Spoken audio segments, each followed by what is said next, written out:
We refused to change.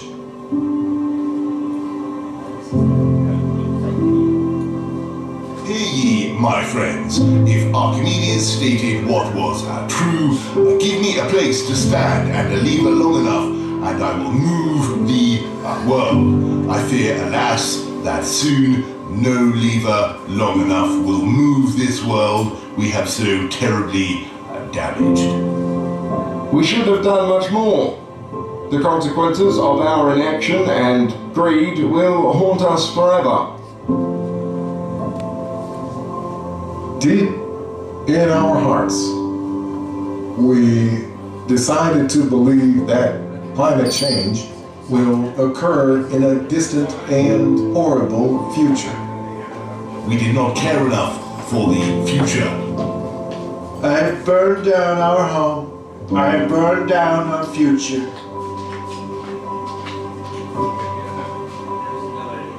The time has come to answer for what we have done.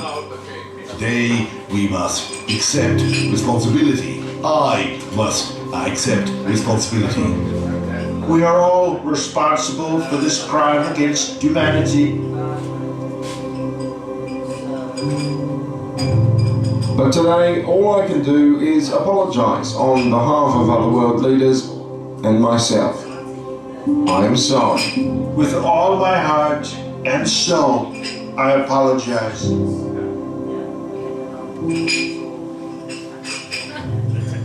Okay, so breaking news. World leaders have apologized for climate change.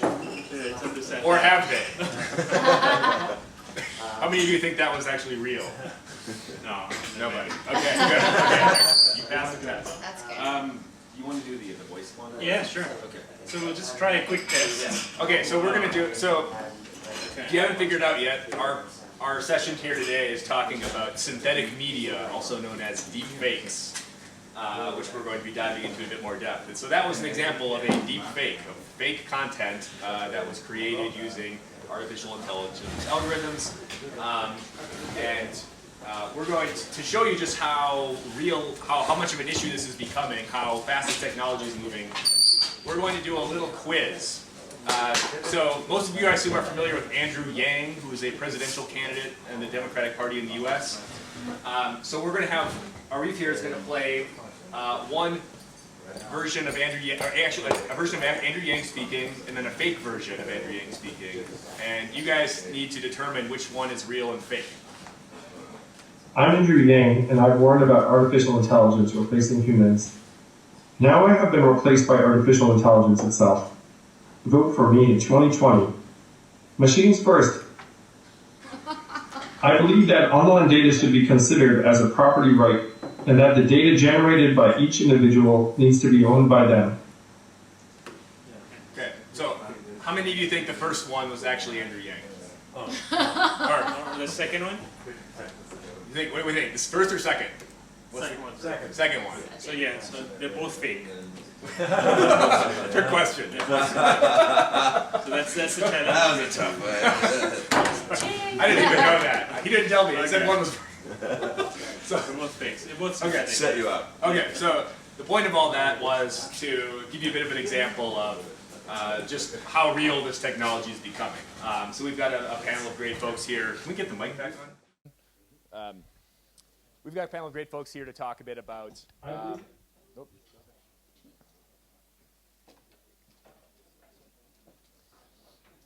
To talk about this new technology in a bit more depth. And I think just to demonstrate how important of an issue this is, there's even a session in the WEF this year on deep fakes. Even though I think most people have not even heard this term before, it's probably not a household word, but the WEF is clearly eyeing it as something important. So we have here Arif Khan, who is the CEO of Alethea, who has just made those demonstrations for us. We have Catherine Harrison, who leads the Deep Trust Alliance, and I'll let her explain a bit more what that is. And Michael J. Casey, who is Chief Content Officer at CoinDesk, former Wall Street Journal reporter, passionate about all things media, decentralization. And my name's Aaron Stanley. I'm also with CoinDesk. My second year back at Digital Davos, so thanks to be back. So maybe we'll just pass the mic around and do a quick intro of like why are you interested in this particular topic, and why is this important for the Davos crowd to be understanding and concerned about? Thank you, Aaron, for moderating and putting everything together. My name is Arif, and I'm the CEO of Alethea AI. A very pleasure to meet my co-panelists as well. So what we are doing is we see synthetic media both as a problem from a detection standpoint, but we see a lot of opportunity in creating valuable synthetic media. So the hypothesis we want to test is the merger of synthetic assets, which is crypto, the entire crypto industry, and synthetic media. So what we saw earlier today was just a demonstration of one of the tools and technologies we have, and I think my thesis is that CGI is going to be democratized, and we will need an understanding of how this democratization is going to impact our society. So I'll leave it to Catherine. Great. So my name is Catherine Harrison. I lead the Deep Trust Alliance, which is a nonprofit membership organization working on building technology and ecosystem to fight the malicious use of deep fakes and synthetic media. And my background, I came from IBM, where I ran product management for IBM blockchain. And I think there is some really important technology that needs to help solve the problems of the misuse of deep fakes. But you also need some foundational standards so that we're all thinking about this and talking about it in the same way. And you need policy and education at the same time. Hi, everyone. I'm Michael Casey, as Aaron mentioned. So I suppose I come at this mostly as a concerned citizen, but I think that stems from also my life as a journalist. And a deep concern that the fundamental, foundations, the glue, if you like, of society, which is the information that we share, the decisions that we make based on that, become really problematic and kind of scary when it's understood that we don't know whether we're looking at something fake or not. It's not just the fact that it's being faked. It's this sort of mind trickery, and I think that becomes a really scary proposition, and that we just need to attack it because everything falls apart if we don't. So it's a very, very important issue. My other, I suppose, entree into this is the fact that been involved in the blockchain space for quite some time now, most recently as Chief Content Officer at CoinDesk, but I also founded a company before this called Streambed that is really interested in establishing the provenance of digital media and using blockchain technology along with other factors to understand where a piece of media has gone in its multiple iterations from its origination to multiple derivative works. And I think that's not the only solution, but it is one element of the solution to how we are going to fight this problem. So those are that's the framework with which I come at this topic. Great. So we're going to talk a little bit about why this is a problem in general, and then we're going to look at some of the, or why this is potentially a problem, why this is potentially a good thing, because it's like any technology. There's good uses and there's bad uses, and then we're going to explore some possible solutions that are in the works. So when I first started looking into this topic, what first comes to mind is, the U.S. presidential election of 2016 is shrouded in all these controversies of fake news and fake bots posting things on Twitter and Facebook that have influenced voters in one way or another, kind of manipulation. And and I'm looking at stuff like this, like what we just saw, like the stuff of 2016 is really child's play compared to what could be potentially deployed this year. So I'm just very curious to hear a bit how far, how close are we to the point where, you can make these videos, some kid in their basement could just make these videos, just for the fun of it. How close are we to a reality of this being a problem where, just anybody can just make one of these things for fun just to try to fool people? Yeah, I think that's an important question. I'd say that we're still a bit a ways off in terms of people having access to this technology and a child in a basement scenario. Unlike guns in America, deepfake technology is still not yet fully democratized, and that's a good thing. The only concern here I'd add is a state actor that has enough computing power and has understanding of how the open source algorithms work, that's good enough to do. So you'd have a pretty bad or nefarious scenario when a state actor with decent computing power, not relying on Amazon or Google, decides to launch a deep fake, 2 days before the election, and it's Kim Jong-un saying that he wants to launch nukes to Hawaii, right? And 2 days before the election, you swing the vote. We've seen situations of fear-mongering occur in politics anyway, when people make radical claims as they're about to win elections. So how this tool gets used and by who, it may not just be a foreign state actor, it might be just the parties themselves that decide to use it. So it's an open field, but it's not yet gotten to the point where children can use it, not yet at least.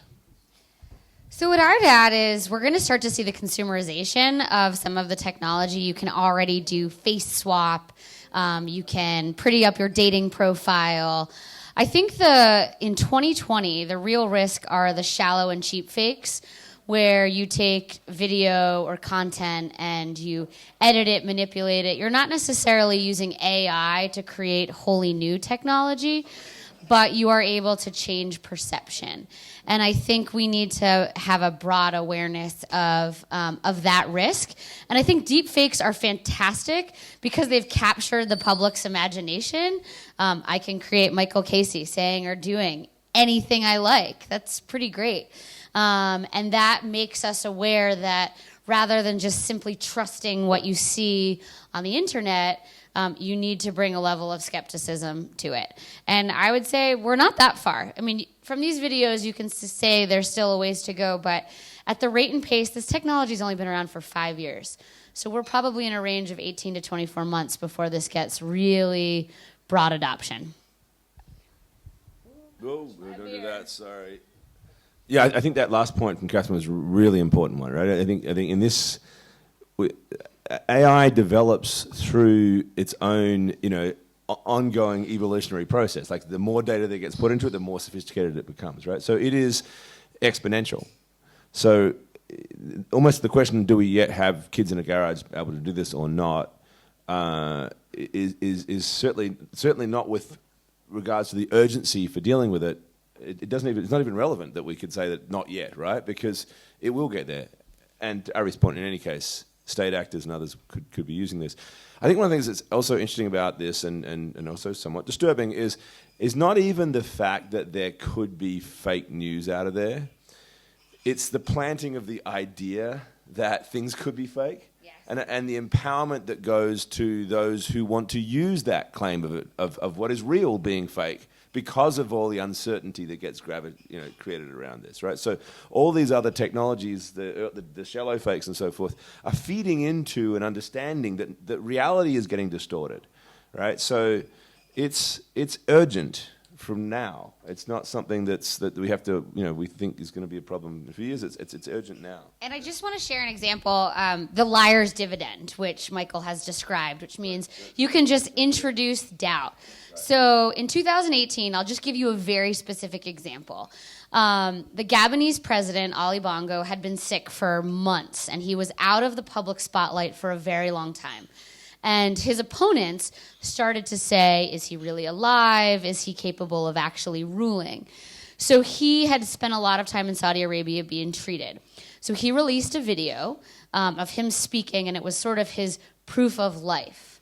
Well, that video had some irregularities. Certainly it did not look like Ali Bongo before all of his illnesses, but he had had strokes and a number of other medical conditions. The Gabonese government actually attempted a military coup, and his opponents tried to use this video to claim that this was a deep fake and that he should no longer be in control of the Gabonese government. So that just shows you, it's one thing to say fake news here or there. In states where you don't have the credibility of institutions, the ability to say it's a deep fake or this isn't real can create incredible opportunities for political destabilization. Whether it's state actors, internal domestic actors, it completely changes the landscape of politics. Oh, thanks for that example. You sort of preempted my next question, which was going to be, are we not potentially underestimating the ability of people to distinguish for themselves real from true? Are we maybe is this maybe like sort of a tempest in a teapot type situation? Like we all saw that video, but it was funny, but we all knew it was fake, right? So if you get a robocall from your telephone company asking you to subscribe, upgrade to some service, like it's fake, it's not a real person, right? Obviously, the example you just gave is an illustration that like this can have like real consequences. So I guess my question is are we being overly paternalistic potentially by sort of saying, we need to crack down on this because people cannot figure out for themselves what's real and what's not? Yeah, so I think there was an image recently retweeted by His Highness President Trump, and when he shared that image, it was of Nancy Pelosi, the Speaker of the House, and Chuck Schumer in Iranian garb. I don't know whether people have seen that tweet, but somehow as a society, we have made the compromise that it's okay to take someone's face and plant that onto a different context. But with deepfakes, that equation must be reevaluated, whether we're okay with that. So swapping your face into an image is okay, but swapping your face into a video may not be. But going back to the question of how do we think about deepfakes and the hall of mirrors that's going to get created with everyone having their own truth, I think to a large degree we already have our existing filter bubbles. I've had the opportunity to migrate to the United States 2 years ago, and I've had the chance to meet with both people who are extremely far-right Republican and all the way far left who will not have a conversation about anything that the far right would want. So the general sense I've gotten from this is that there are already filter bubbles and everyone is largely creating their own reality. And with deep fakes, the way I see a potential controversial use case that might be helpful is if you could use deep fakes as a truth-telling mechanism because people are not trusting institutions anymore. I'll give you one quick example. When I launched my company, we had a request that came in that we politely declined, which was to resurrect and bring back Jeffrey Epstein. And we refused that request because fundamentally there's enough data out there of his face, there's enough data out there of his voice, can you bring him back? But if you look at the collapse in institutions to tell that story and the gap that people have about not believing in the narrative, I would argue that both the radical right and the radical left have a case to make, that there is something fishy going on. So the more of these conspiracies occur, the more you will see society veer towards either extreme. And this is where I think, it's in these extremes where I think you could get a malicious actor that really pierces the veil and causes mass confusion and chaos. So I might add to that. The way in which humans communicate has been fundamentally the same for thousands of years. Even with the printing press, you expanded the reach of information, but it still had its limitations. We are now at a speed and velocity at which you can share information that's never been seen before in history. And we have no contextual clues, no norms, no standards about how to understand what it is you're consuming. So, for example, there was a recent study, people over the age of 55 share misinformation 7 times more than any other demographic. And there are 3 reasons for that. You can cite digital media literacy. They just don't necessarily know what they're looking at. That's one piece, and it's certainly true. But there's actually 2 other really important factors. 55 plus, you tend to be much more strident and stubborn in your beliefs. And as humans, we are much more willing to believe something that agrees with our existing beliefs and biases than something that contradicts it. The second piece is that we are much more willing to believe something that comes from people that we already trust. And so, as you have kind of traditional social institutions break down, the new way to connect with your friends is to share content. If you have no nutrition label, no guidance, or no vision to understand what's real and what's not, you're much more likely to share the information that agrees with all of your existing beliefs and biases and use that as a way to connect with your social networks. And so there's a huge debate that we as a society need to have, much in the way that I want to know how many calories are in my beer. How was the content that I'm viewing or consuming, how was that created? Who did it come from? Was it made by humans, by machines, et cetera? And I think there's a lot of work that we have to do on that front. Yeah, I mean, in fact, I think, so Catherine, your organization can play a really valuable role here because as far as I see it, to answer Aaron's question about are we being paternalistic, what I think we need to do is create the tools so that people can make judgment calls for themselves. It's not to say that we are censoring. Like I think the declaration that such and such is true and such is untrue by some central authority, whoever that is in itself very dangerous, right? So if Facebook is telling us what is true and what's not, then we have a big problem. I often put up, when I give speeches about this, I often put up a photo of that famous napalm image of the girl running from the thing, and Facebook banned it, right? Because it was supposedly child pornography, right? So their algorithm or their methodology says, oh, bang, this is bad, censor that.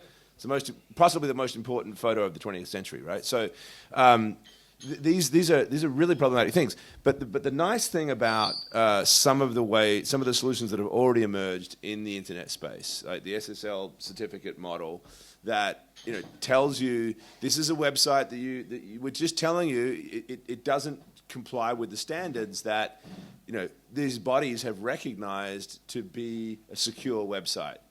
You can go and look at the other one if you want. You can use it, but just remember this has got risks, right? I think that a similar principle with regards to the provenance and the integrity of the media that you're looking at. Is it true? Is it not? We don't know. It might not be, but it doesn't conform to a set of standards that have been created around the provenance, so that we know where it came from. Not that we know what's in it, but we know that it always came from this place and this place, and it stepped to this person, and that the various other technologies were used along the way for watermarking and for stamping, and that there is a certain amount of testing that's the counter AI kind of solution to that. And then you leave it up to the person to decide, right? So it's that level of arming. And I think what goes with that, of course, is education, right? We need people, to your point about the elderly not having necessarily that literacy and so forth, but all of us as well have terrible habits online, right? Sure. How do we improve our habits in terms of what we recognize? And so we don't just knee-jerk send something out because it sets off the right dopamine release in my head, right? These are the things that it's like almost like we need a mass psychology session to sort of get us to think through our reactions. Anyway, there's a lot that can be done without being absolutely sort of dictatorial about it, I think is the real answer here. Great. If folks have, you have a question?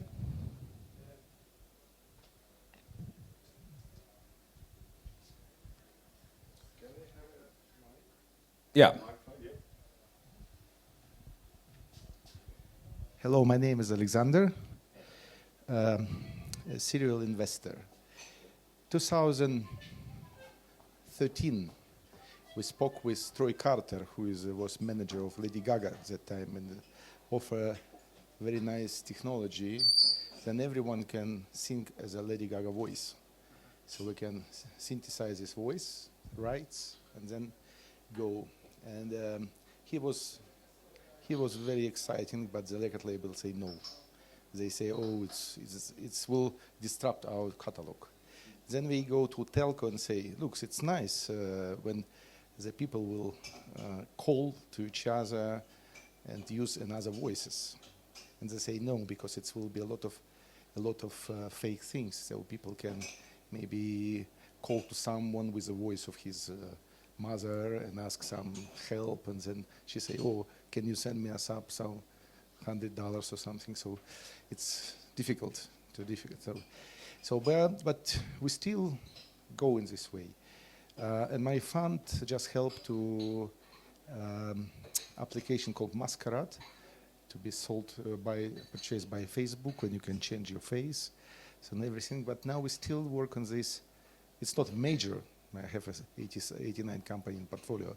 It's not major, but now we still have agreement now to some kind of Cambridge Analytica. So there is plenty of company now which much more advanced as Cambridge Analytica. And we say, okay, let's go like this. Let's go to the entertainment still. And the band can have a chance, or the artist can have a chance to say a happy birthday to his fan, just real voice, to using real voice. And now we are just processed to do these things. Of course, the old technology is like a knife. It can be for good and for bad things. Personally, me, I love to be, when I will pass away, so I can, every birthday can congratulate my kids virtually, or any single message can go with my voice. This is a good. But bad things, I think the blockchain will not help with this, really. Because you can spread this message. It will be not only one piece of content, which you can, like a file, like a media file, which you can distribute. It can be in real time produced, real time content. So the billions of people can have immediately different part of the content. You can send, like we use this now for the mayor of my city, mayor. He congratulate to every single person with the things what this person want to hear. Can you hold that thought for 1 second then? Uh-huh. So Yeah, so I won't say the technology is good and bad, but blockchain cannot solve this now. It's a level of the culture of humanity. Okay, so great questions, by the way. So first question that I'm gathering out of that is, so a lot of what we've talked about here has been kind of the scary doom and gloom aspects of deep fakes, right? Like fake news and whatever. But there's also a lot of positive applications of this technology that like you were referring to that need to be explored.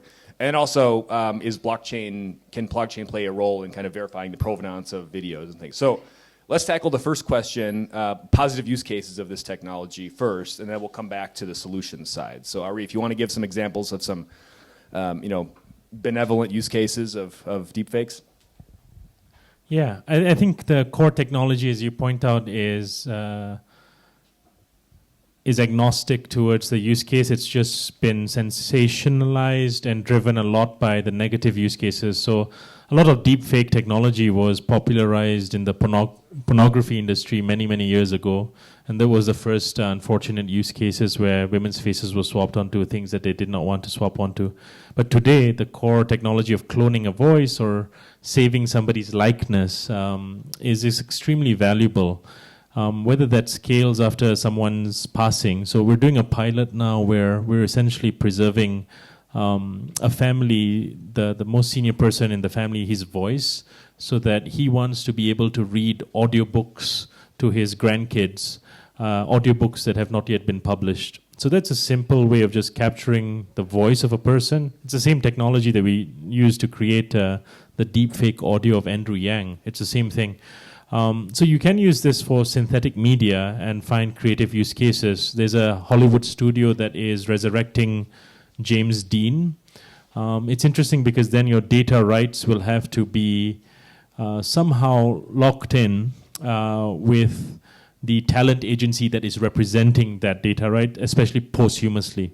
So we're looking at certainly a lot of white space opportunities, but I want to just provoke maybe one question. I think deepfakes potentially, if democratized, if everybody is creating deep fakes and if everybody is creating synthetic media, one of the most dangerous things I've seen in authoritarian states is a permanent ban on deep fakes completely, because then the state actually gets to determine what is satire, what is true, what is false.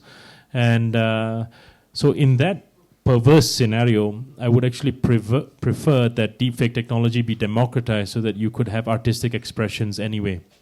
So I'd leave that to positive use cases of deepfakes still.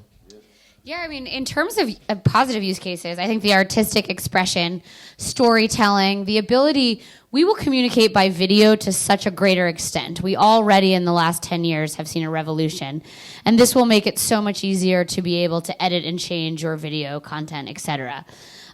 Diverse fields from self-driving cars, where you might not ever put a human in a specific situation, to medical training, etc. So I think any situation where you would probably not want to put a human, there are incredible benefits as well as storytelling and image creation. And I think what's really important to your point is what are the tools in which we can understand what it is we're seeing? Okay, so I'm not going to delve into the positive use cases. I think those have been expressed quite well. This is something that came up, I think, in the gentleman's comments. You were talking about Lady Gaga and the fact that the record labels were saying, no, we have these rights around that. I think it's a related issue here, and that is, and you alluded to it as well there, Arif, about what sort of rights are going to be assigned in terms of these posthumous things and what rights. We're talking about copyright, basically, right? And I think that we are now living in a world where traditional copyright is just so outdated. Like with the ability to litigate against the mass proliferation of replicated versions. I mean, the only reason we live on Twitter and social and all forms of other social media platforms where they have a blanket essential waiver, so that you can do sharing and retweeting and everything else without supposedly breaching copyright, because otherwise you wouldn't be able to. So the world runs in this system anyway. We are creating meme after meme after meme and GIFs and so forth. So, the bottom line is what's really interesting are new emerging business models around the replication of information, the derivative work stuff that actually do exactly opposite from what EMI or Sony Music would want to do with Lady Gaga's voice. Are you aware of the Vocaloid world in Japan? Anyone know about Vocaloids? Yes. So Vocaloids, the model behind, there's a company called, I can't remember the name of the company now, but Krypton, I think it's called Krypton Music or something. So Hatsune Miku is well known as this this anime character that performs as a hologram in live performances. Sega. Okay, but I think that may be the holding company. It's Krypton something. It's Krypton Media. Anyway, look. So they created the Vocaloid software that was the voice of Hatsune Miku, right? And what they do is they sell that as an instrument, as a voice. And you pay $200 for it, you download it, and you make your own songs with Hatsune Miku. And so you've now got bass, drums, the guitar, and the voice. And you can just make these songs. If you search Vocaloid on YouTube, you will find millions of these things. And they line up with anime artists who do their own. And so, but the bottom line is that Krypton Media or Sega have essentially given a blanket license to everybody to use their software and to use the image of Hatsune Miku and say, go ahead and take her voice and do what you want to do with it. And she can sing at high pitch or low pitch or rapid speed, whatever you want.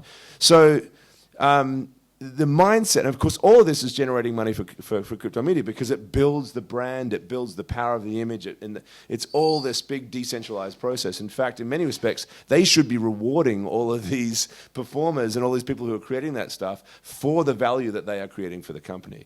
But it's a completely different way of thinking about what the rights are to these core original artifacts of media, right?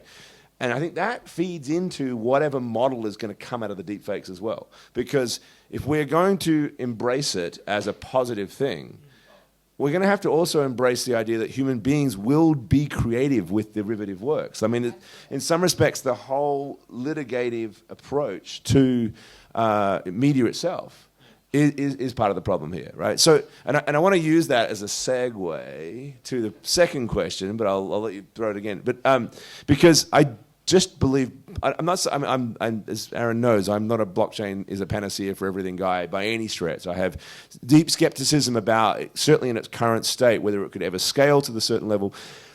But I'm not sure that all we want from a blockchain or some system that gives me absolutely reliable timestamping of instances of media is that piece.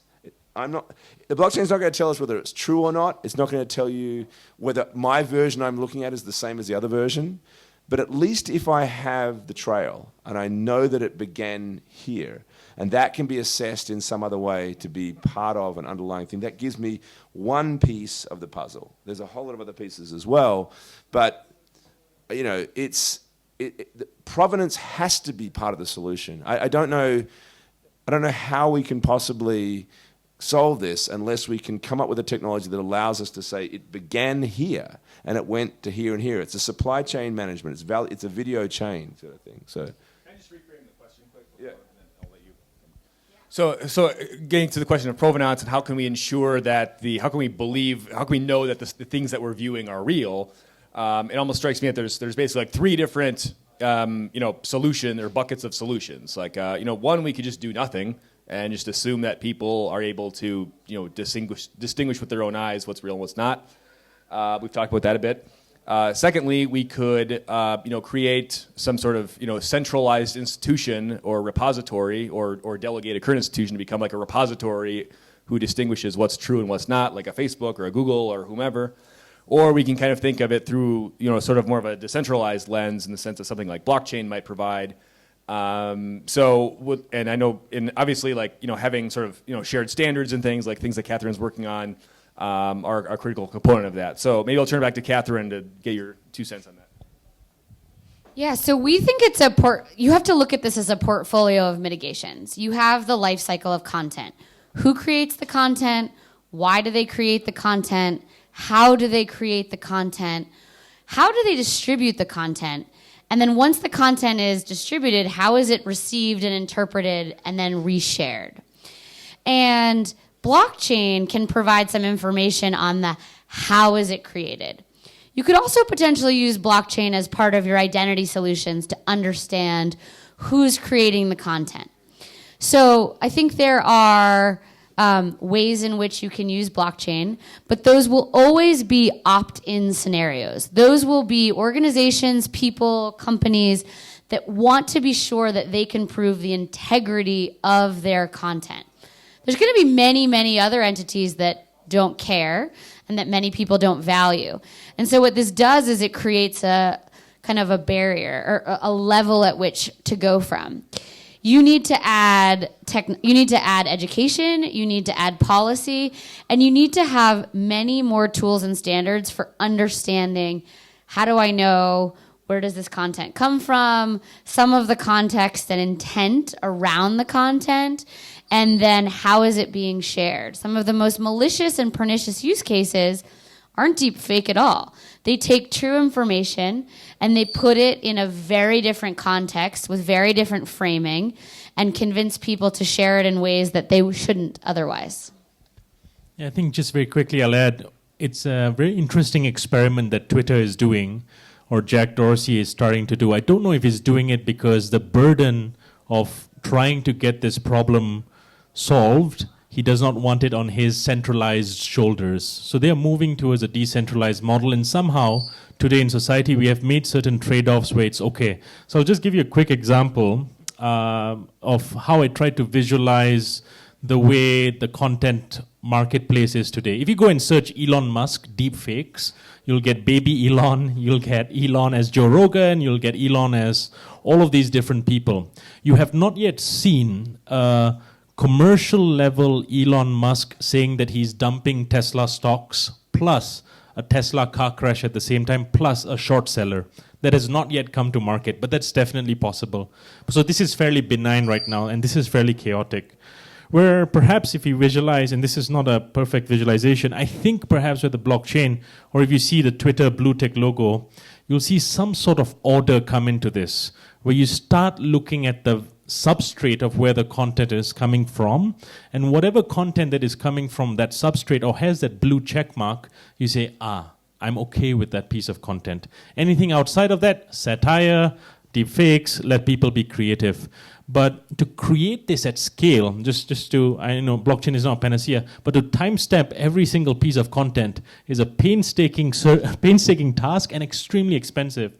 We've tried to timestamp content on the Ethereum blockchain, just the gas costs. If you scale it out to millions of content pieces a day, it's going to be extremely tricky. So I'd say that the solution may be a centralized platform like Twitter, goes slightly decentralized because they want to try and remove that fake news burden on them, but then in the process they still have some sort of validation check layer as well. Yeah, it's definitely layering. I mean, nothing more than that. Just that it's a layering thing, right? So efficiency at that top level, a Twitter or somebody else doing a lot of the validation, and then the anchor of trust that is periodically posted. That's some model around that needs to be the solution here. Okay, so one more question here. Hey, other folks have questions? Just feel free to raise your hand. What you talk about now, it's like you use old paradigm. So you think that, let's say, sample of audio, it's like an MP3 file or any other file. You think about the files. So you say, okay, we will trace on the blockchain where content was created as a file. But now it's a lot of technology working with very hard working for self-destructed files, not files, but content. So the message which you read and then does not exist. This is not, will be become as a file. This is, you can call it, it's not term yet for this. If you go to the deep hackers world, they call for other things. So this future is, it's not that you have a file at MP3 or JPEG and storage somewhere. This is another future of this. So this is exciting things. Yes.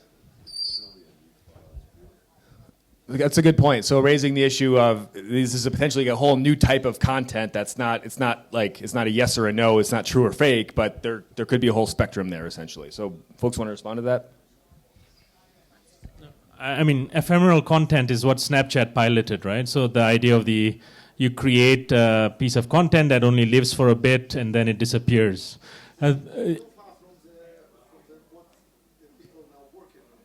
True. So I mean, the technology has evolved where you can, I suppose, make content disappear. Let's say that's the technology where you put a virus out there and you cannot even trace it anymore. I think that's a fascinating use case. In which case, I can see maybe the state coming in and controlling speech a bit more, because if that continues to go live and if you can say something and make that be untraceable, that's also a concern. I'll take it in the sense that I think it gets back to this question of standards and creating a model of what's acceptable. So there's always going to be multiple ways to get around everything. I mean, often the criticism of blockchain is typically, but you could still lie, right? And that is absolutely 100% true. You can put, and how do you make this person put X into the record that is stored in a blockchain? You can't, right? So there's always the last mile problem of that trusted entity. But this is where standards become really interesting, because we're not saying that we're going to trace everything. We're not going to say that this is a machine that will put a timestamp on every single thing. We're saying, if you want if you're the New York Times or you're the CNN and you want to make sure that your content is living up to these standards, do X, Y, Z, which may include a blockchain solution. And then anything that is outside of that, people can make different judgments of. So these are social solutions. These are governance solutions. They're not. It all ties together. It's not just about some magic machine that's going to make everything correct. We need to build social solutions on top of those tools. I tend to think of it best in the context of public health examples. Think about washing your hands. We now all wash our hands because we know that bacteria and viruses can spread. And we have created social norms that if you're in a public bathroom, you wash your hands because you don't want anyone else to think that you're dirty, right? And we need to get to that level of definition and understanding of what is manipulated media. Number two, we need to get to what are the acceptable thresholds. How is it used for art and storytelling versus for malicious use cases? And how do we identify and define it? And I don't think we're having a robust enough discussion about that. Very specific companies are making unilateral policies and decisions. The U.S. government is entertaining 12 different legislative proposals, and you actually need to have a whole different set of stakeholders, from fashion brands, dating websites, the technologists who are building this, educators, policymakers, to say, what does this world look like? What are the words that we use? What are the opportunities? how does this present itself, and then how do we as information consumers begin to understand it? All of these technologies can be used for good or for fraud against a whole host of industries. Most people are thinking about it principally in terms of media and politics, but we're already seeing theft in banking and insurance. If you think about all of the different consumer brands, there's a huge need for us to have more confidence about where information comes from. And having a standard way of describing and sharing data is essential. Great. So a couple minutes left here. So we're just going to close with a couple of, I'd like to close with some 2020 predictions. We all love predictions. If folks have other questions, happy to field those as well. And then maybe Arif will show us another deepfake video. Okay. So 2020, obviously, things are changing quite quickly. We have a highly contested presidential election in the U.S. How is the public narrative around deepfakes going to be shifted or altered or even emerge in 2020?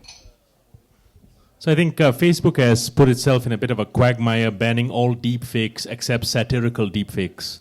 So my prediction for 2020 is that limit will be tested. What is satire versus what is misinformation? We will see a lot of deepfakes that try to go between those lines. And today's example, for example, on climate change, if I showed that in a very different context, it may have been seen as misinformation, whereas in another context, it's seen as satire. So then that limit will be tested in 2020 for sure. My prediction for 2020 is the dominance of the liar's dividend. We will see videos of real things that actually happen, and we will not be able to prove that they are true. And the people that have taken those actions, said those words, will discredit them, call them deep fakes, and there will be very little recourse to be able to prove in a time frame that makes sense for public opinion, for public understanding, that they actually happened. I expect to see a lot of them in the last 2 weeks of October. Also, building on that, in a more hopeful sense, I think that process will then lead to a deeper and richer discussion about how we deal with this. And by the way, not just deepfakes, but just broadly the whole problem of disinformation and what we do about bot networks and things like that, right? I mean, I feel like I'm hopeful that society gets pushed to the edge and then finally goes, oh, this is something we need to convene on and try to resolve, and that therefore there'll be a real push amongst technologists, amongst media companies, amongst policymakers to really resolve this, because 2020 is going to be a great environment to understand the real threats that are being generated through this whole problem. Great. Well, buckle your seatbelts. Any other questions, outstanding comments, questions from anybody? Thank you. Thank you for your feedback. So thank you to Arif, Catherine, Michael. Thanks to Carl and to the Stromback team for having us here. Really good conversation. So, cheers.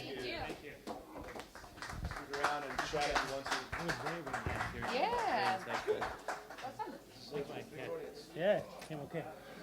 For sure. And maybe another beer.